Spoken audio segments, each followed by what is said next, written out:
go. Hey, everybody, we're on Reality Wanted. We got Jonathan Penner from this season of All Stars versus the Fans here.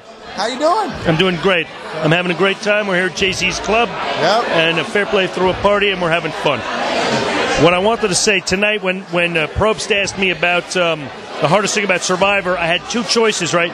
And I could talk about what I talked about, which is sometimes you get fired or you got to fire somebody, and it's like, are you going to betray or betrayed?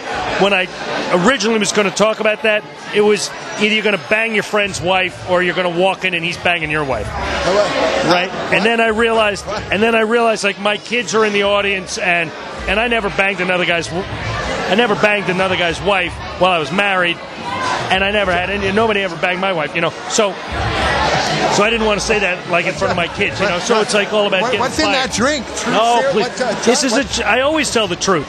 I get a bum rap for never telling the truth, and the problem is that I actually always tell the truth, and no one believes Jonathan, that it's true. Jonathan, this tape's going to your kids. I hope you know that. Hey, they can see it on tape. I'll edit it. I'm almost speechless here.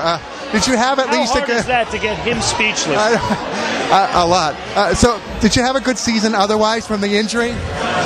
Well, besides the injury, I thought I was going great. I thought you were going great guns too. Damn it! I was having so much fun, and I was being fairly dominant in the challenges, and I was showing leadership on my teams. I had $5 riding on you, dude. If it wasn't for that stick, you know.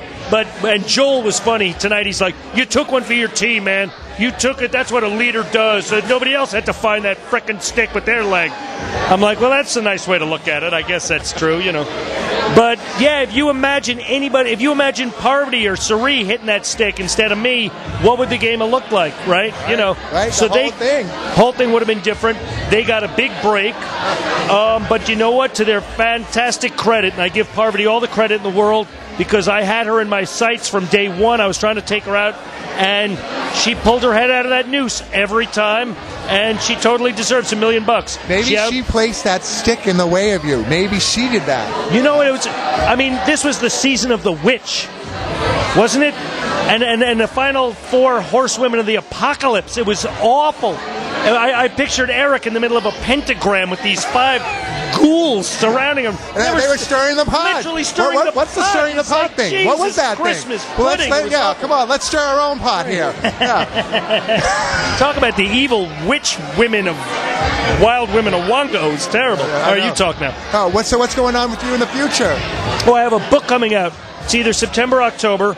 I wrote a book with a friend of mine. It's called Horror Cinema. It's from Taschen Publishing. It's a very cool book.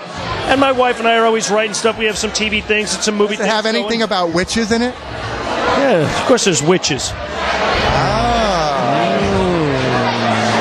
That's good. Hey, we're here at Reality Wanted, and, you know, Jonathan Penner's one of our favorites, so say bye-bye for now. Bye-bye for now.